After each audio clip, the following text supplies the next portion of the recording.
Hello बच्चों। कैसे हो आप सब लोग? ऊपर वाले के रहमो करम से सब अच्छा चल रहा है और अच्छे से लगे रहो। ठीक है। और अच्छे से लगोगे तो मंजिल तो मिलनी ही है ना। और पहले हम क्या करते हैं कि जो भी हमने कल जो पढ़ा था, ठीक है, कल जो पढ़ा था उसको उसके ऊपर दो चार क्वेश्चन लेके आए, उन क्वेश्चनों को सोल्व कर लेते हैं और उसी के साथ हम फिर आगे स्टार्ट करते हैं। ओके। सो पहला क्वेश्चन क्या है कि रासायनिक अभिक्रिया में द्रव्यमान संरक्षण का नियम किसके द्वारा दिया गया था? तो ये लवाइशियर के द्वारा दिया गया था। बाकी हम यहाँ पे देखते हैं कि KClO3 गर्म करने पर, KClO3 जो है उसको गर्म करने पर एक तो हमें मिला है KCl और एक मिला है ऑक्सीजन।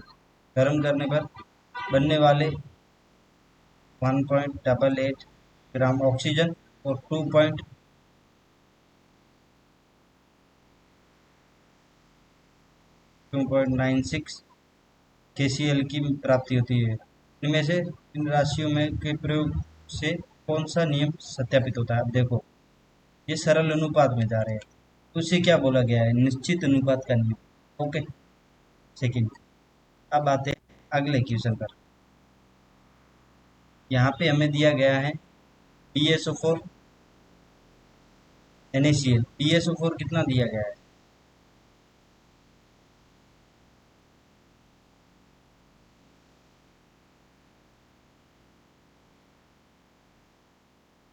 में यहाँ पे दिया गया है BSO4 3 पॉइंट, ये हो गया। NaCl कितना दिया गया है? 19.5। और फिर देखो यहाँ पे वापस क्या बन रहा है? BaCl2, वो भी कितना दिया गया है? 3.47 प्लस BaSO4, वो कितना दिया गया है?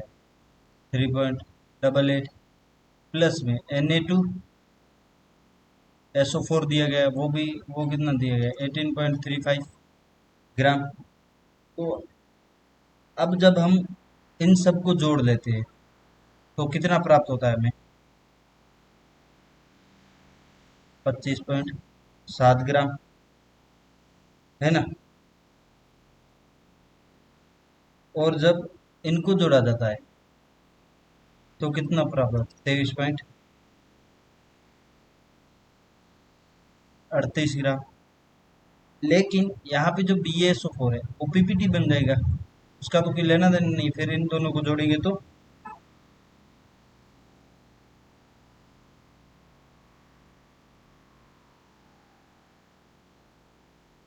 है ना। तो फिर ये यहाँ पे जो नियम आएगा वो क्या आएगा? द्रव्यमान दोनों तरफ समान रहेगा क्योंकि इसको काउंट नहीं करेंगे। ठीक है। और अगर ऐसा करेंगे तो ये नियम होगा द्रव्यमान संरक्षण का नियम। अब आते हैं नेक्स्ट पे। नेक्स्ट पे क्या दिया गया है कि एक रासायनिक संयुग संरचना के नियम का संदिग्ध करने के लिए 100 ग्राम CO3 को गर्म किया जाता है जिससे कार्बन डाइऑक्साइड उत्पन्न हुई है, CO2 की आयतन आया है। ठीक है। अगर हम CaCO3 को गर्म करते हैं क्या होगा? कैल्शियम ऑक्साइड और गैस मिलेगी। गैस मिल रही है तो नियम गैसीय आयतन का नियम। ओके। अब हम आते हैं अपने रियल जो मोल चैप्टर है उसमें हम जाते हैं। ठीक है। अब इसमें क्या है? बर्जेलियम का नियम। बर्जेलियम का नियम कहता है कि समान ताप व समान दाब पर समान आयतन की गैसों में परमाणुओं की संख्या समान। ठीक है। स्टेटमेंट वाइज क्वेश्चन आ सकता है। उसके आगे हम देखते हैं AMU, atomic mass unit. Atomic mass unit क्या होती है? जो एक, उसका मान क्या होता है? 1.66 इंटू 10 की पावर -24 ग्राम। और अगर इसी को हम क्या कर देते हैं, 1.66 को ऊपर ही रहने देते हैं और जो 10 की पावर -24 है इसको अगर नीचे ले के आ जाएंगे तो वो क्या हो जाएगा? प्लस में कन्वर्ट हो जाएगा। और अगर उसी को हम क्या करते हैं कि 1.66 है और नीचे 10 करके इसकी घात को एक इधर से कम कर देते हैं, 23 कर देते हैं। ठीक है। तो अगर जो हम भाग देंगे तो क्या ये उत्तर कितना आ जाएगा? इसको जब हम काटेंगे तो 6.02 इंटू 10 की पावर 23, और इसी को क्या बोला गया है? Avogadro number. ओके, और इसको किससे डिनोट किया जाता है? एन से। अब देखो ये क्वेश्चन देखो कि एक एमयू कितने ग्राम के समतुल्य होता है? 1.66 इंटू 10 की पावर -24 ग्राम। ओके, अब हम आते हैं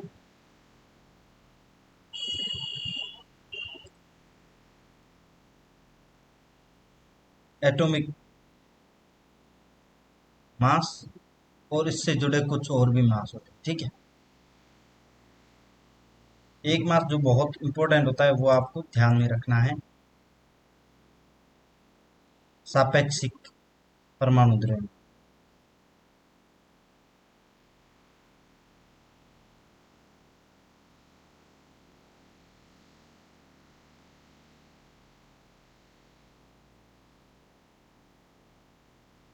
राम, RM, ठीक है।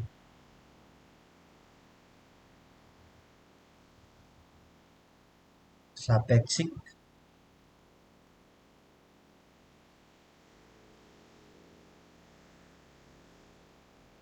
थोड़ा सा साइज पतला कर, ज्यादा डाल। ओके, तो अब अब हम देखते हैं कि ये RM, एटॉमिक मास, इनका आपस में क्या है, क्या चक्कर क्या है? तो जो एटॉमिक मास होता है एक्चुअल ना, वो क्या होता है कि RAM जो रिलेटिव एटॉमिक मास है इंटू 1/12 कार्बन के लिए लेते हैं ना, कार्बन को डिनोट करते हैं कि एक परमाणु का द्रव्य।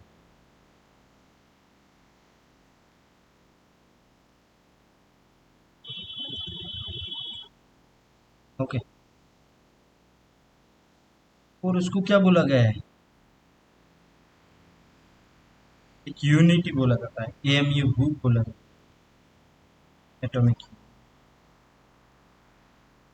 ठीक है, ये हो गया। अगर हम अगर हमें एक्चुअल एटॉमिक मास देखना है किसी का, तो हम कैसे देखेंगे?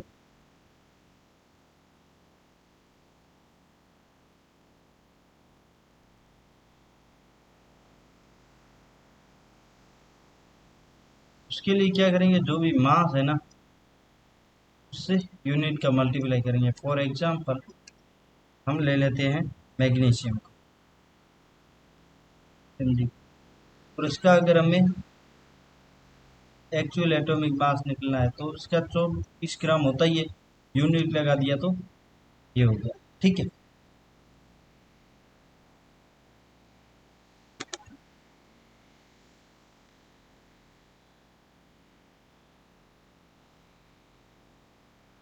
अब हम एक अच्छा सा फॉर्मूला बना के दे देता हूँ, इससे क्या है कि हमें याद करने में आसानी रहे। ओके, वो क्या होगा फॉर्मूला?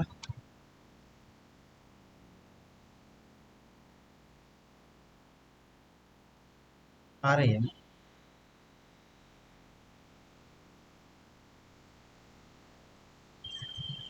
किसी तत्व का एटॉमिक वेट ले लो, डिवाइडेशन में क्या डाल दो, है ना, डिवाइड में डाल दो।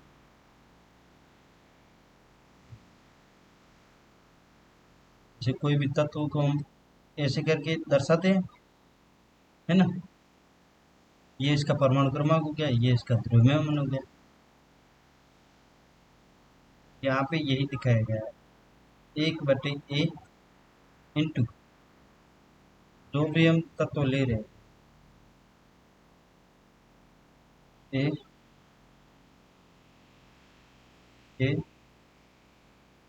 एक का द्रव्यमान।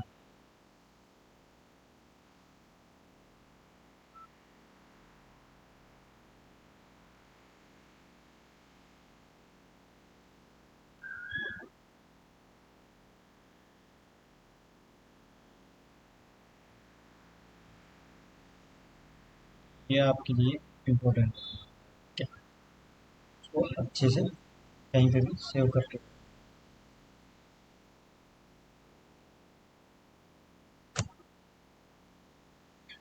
अब हम आते हैं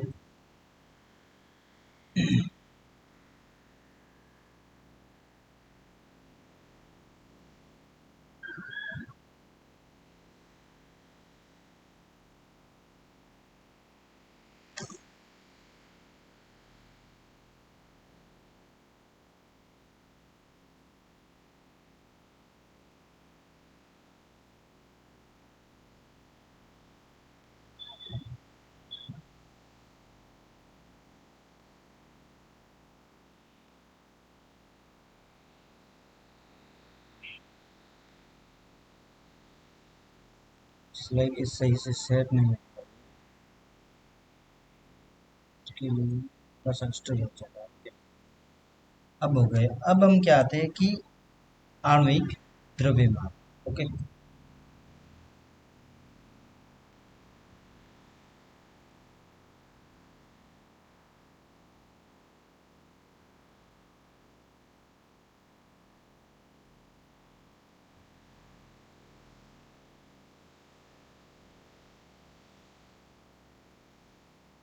आणविक द्रव्यमान क्या होता है कि ये कंपाउंड का हो,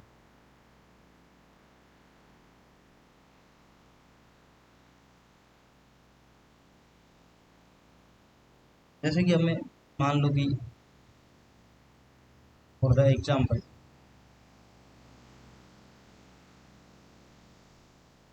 में दिया गया है H2, तो इसका ऐसे बोलेंगे परमाणु बोलेंगे तो हाइड्रोजन और ऑक्सीजन दोनों का अलग अलग लिया जाएगा।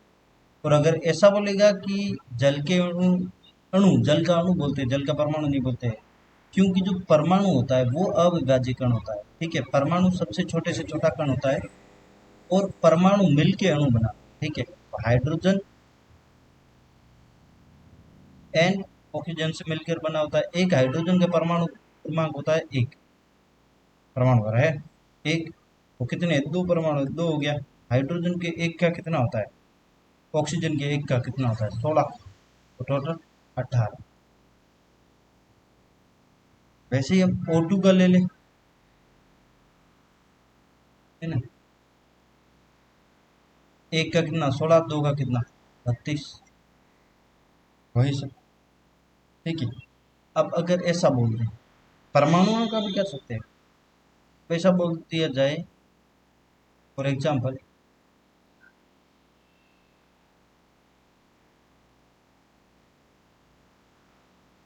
25 हीलियम के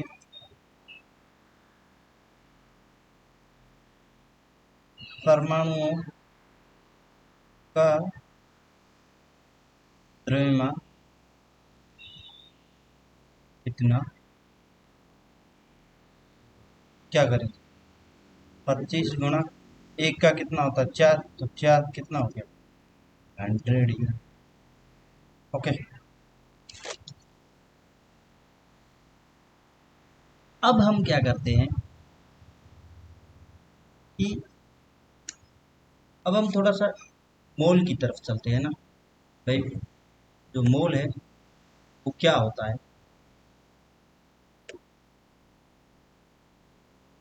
सारी फाइलें स्लाइड है, हाँ नहीं।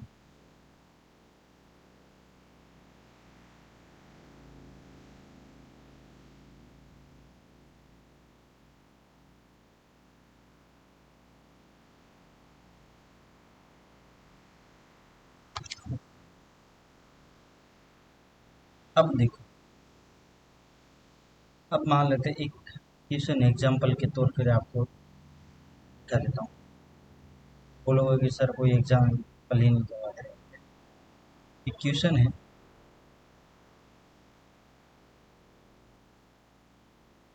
क्वेश्चन क्या कह रहा है वो देखो।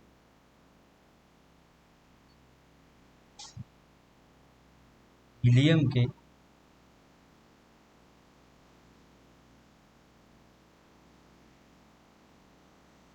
23 परमाणुओं का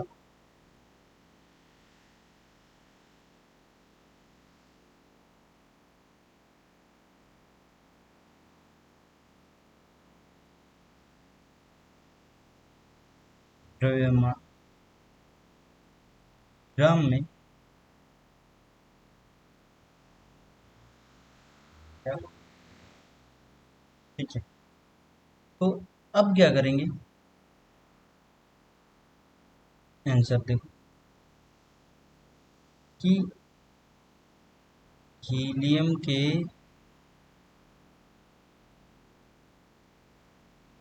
एक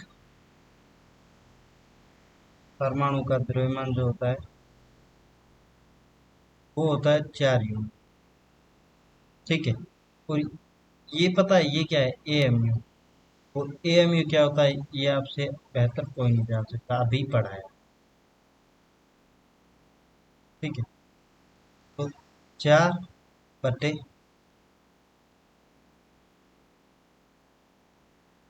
ठीक है, ये हो गया।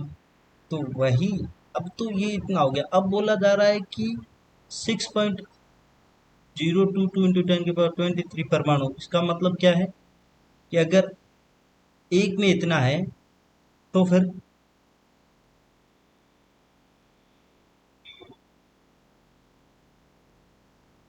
3 में हीलियम के परमाणु कितना हो गया, 4/6.22 इंटू 10⁻23 गुणा में यही लिखना है 6.22 इंटू 10⁻23, और ये आपस में कैंसिल हो गए तो कितना आ गया, 4 ग्राम, ठीक है।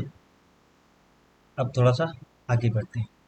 आगे बढ़ेंगे तो क्या पाएंगे, आगे बढ़ेंगे तो हम पाएंगे कि मोलर मास,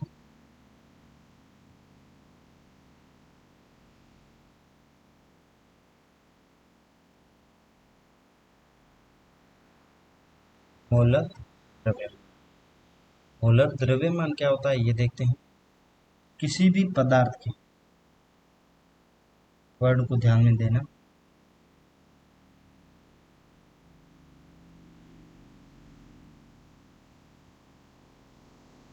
किसी भी पदार्थ की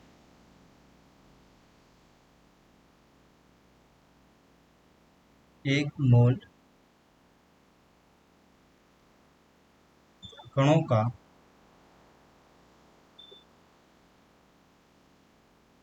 द्रव्यमान, मोलर द्रव्यमान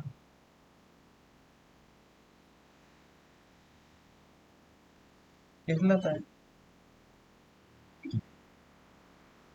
और अब हम आ जाते हैं कि एक मोल क्या होता है।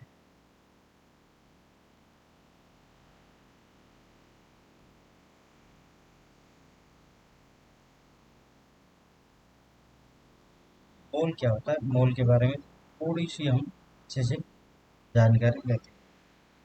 मान लो 12 ग्राम 6C12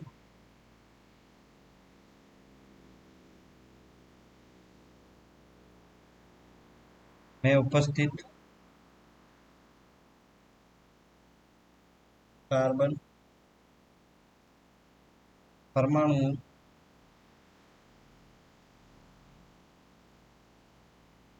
संख्या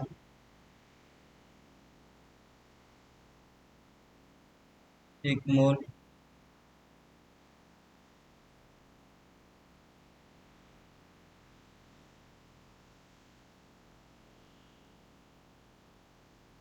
बराबर होती है। तो जो उत्तर आता है वो फिर ऐसे ही हो जाता है कि एक क्या बोलते हैं,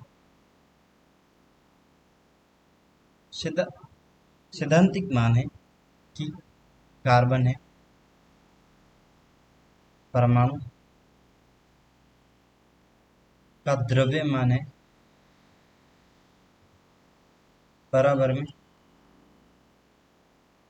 इंटू 10⁻⁻24 ग्राम।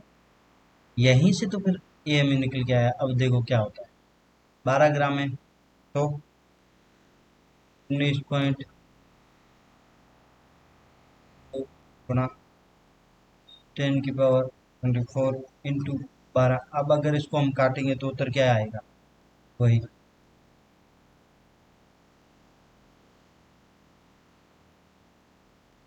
इसको एन ए कर दो, या फिर इसको 1/am, वही बात। ठीक है। अब हम आते हैं मोल पर। मोल को कैसे समझें? एक तो हमें दिया गया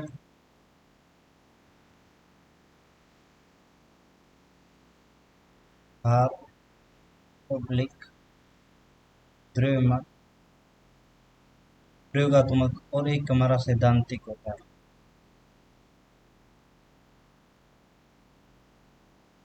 सैद्धांतिक थोड़ा बिखर सा गया है।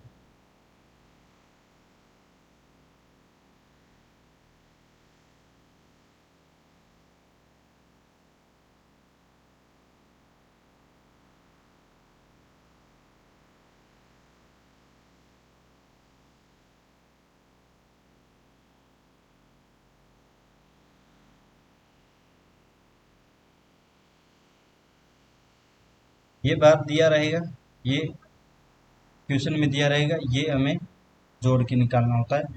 इसी से बनता है मॉड। ठीक है। फॉर द एग्जाम्पल, है ना, कि कोई भी हमें एग्जाम्पल दिया गया है कि जैसे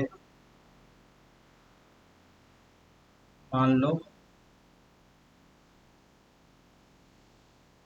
एग्जाम्पल, ओके बेटा। एग्जाम्पल में ये बोला गया है कि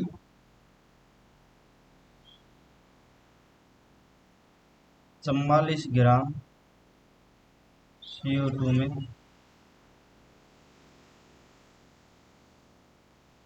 मोल, हाँ, होगा। ओके। अब मोल देखते हैं। दिया गया भार कितना है? तो प्रयोगात्मक में 44 ग्राम, और CO2 का होता कितना है? एक कार्बन के परमाणु का होता है 12 ग्राम, एक ऑक्सीजन का होता है 16 ग्राम, और ऑक्सीजन के दो है, तो दो से मल्टीप्लाई किया, 32 + 12 कितना आ गया? 44 ग्राम बटे 44, तो उत्तर कितना आ गया? 1 में। ठीक है। वहीं भी इसका उल्टा भी हो सकता है, जैसे कि हम मान लो कि ऐसा क्वेश्चन है कि 5 मोल ग्लूकोज की। ठीक है। ये ग्लूकोज का फॉर्म,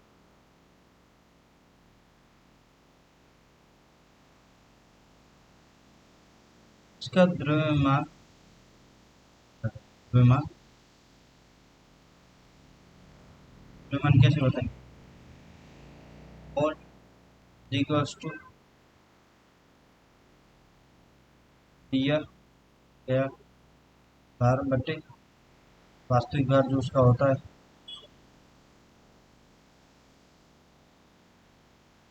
दिया गया भार W मान लेते हैं, और जो उसका वास्तविक होता है वो होता है 180। ठीक है। तो अब W क्या आएगा? W = 5 180, तो कितना आ जाएगा? 900। हाँ, ओके। 9।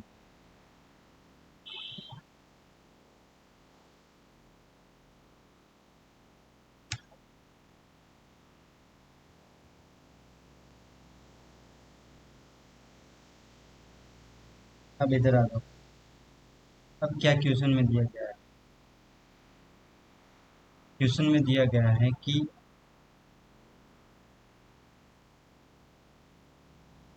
5.5 मोल CO2 में कितने अणु हैं? अणुओं का ये भी कॉन्सेप्ट अलग ही है। अणु कितने होंगे? तो CO2 है ना, तो ये एक अणु है, अणु एक ही है। ओके। अब इसको देखो, परमाणु कहता ना, तो परमाणु कितने हैं इसमें? 3। एक कार्बन है, दो ऑक्सीजन, 3। अब देखो कि मोल कितने होंगे? 0.5, और इसका भार कितना होता है? 44 होता है। यहाँ से तो इसका एटॉमिक वेट निकल जाएगा, लेकिन हमें क्या दिया गया है? मोल तो ऑलरेडी दे रखे हैं। परमाणु की संख्या, परमाणु अणुओं की संख्या क्या करना पड़ेगा? जो मोल होते हैं उसको Na से मल्टीप्लाई करो। ये क्या बताते हैं? अणुओं की संख्या। अब मोल कितने हैं? 0.5 इंटू 6.0, 0.1023। अब इससे अगर मल्टीप्लाई करेंगे तो कितना आएगा? Option B.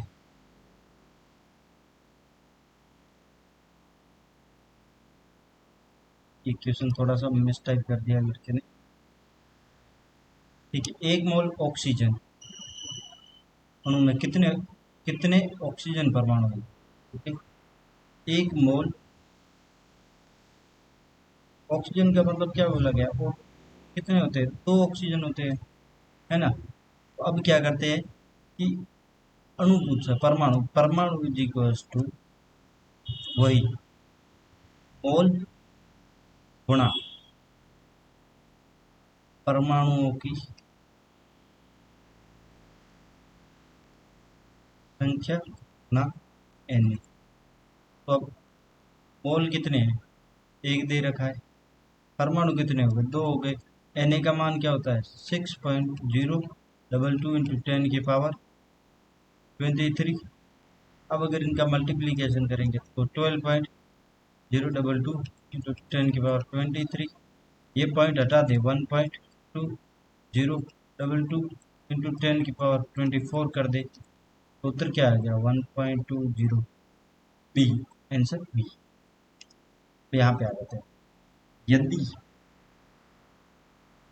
हाँ, ये हटा दो, ठीक है।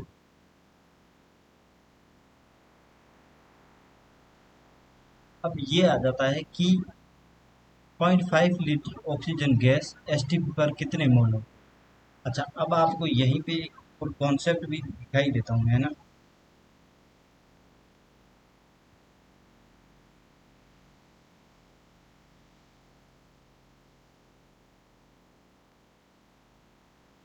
मोल है ना,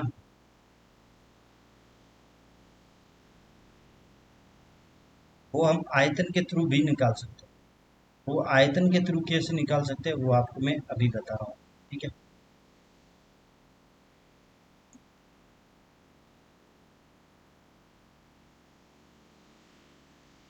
जो हमारा भी हमें दिया गया होता है पट्टे में, अगर लीटर में दिया गया है तो 22.4 लीटर कर दो, और अगर मिलीलीटर में दिया गया है तो 22,400 कर दो, ठीक है। ये भी मोल ही होता है, इसको भी इम्पोर्टेंट ही मानो। अब इस क्वेश्चन में वापस आओ। अब इसमें क्या बोला गया है? इसमें बोला गया है 5.6 लीटर, तो बी तो दिया गया है, बी कितना दिया गया है? 5.6। कितने मोल हो गए? तो मोल के लिए क्या करेंगे? एन इज इक्वल्स टू 5.6/22/4, क्योंकि ये लीटर में दे रखा है, भाग देंगे तो 1/4 उतर आ गया। 1/4 को क्या लिख सकते हैं? 0.25, तो उत्तर आ गया हमारा ए, ठीक है।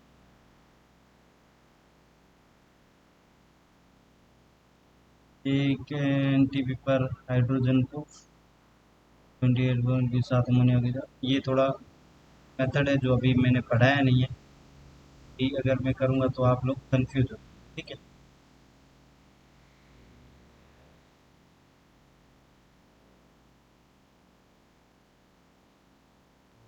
अभी अपनी क्लास करते हैं यहीं पे end. Thank you dear student, लगे रहो अच्छे से, और टारगेट यही रखो,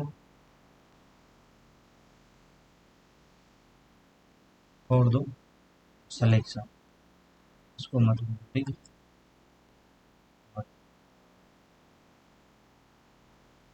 टेस्ट देते रहो, एनालिसिस करते रहो, ठीक है। Thank you.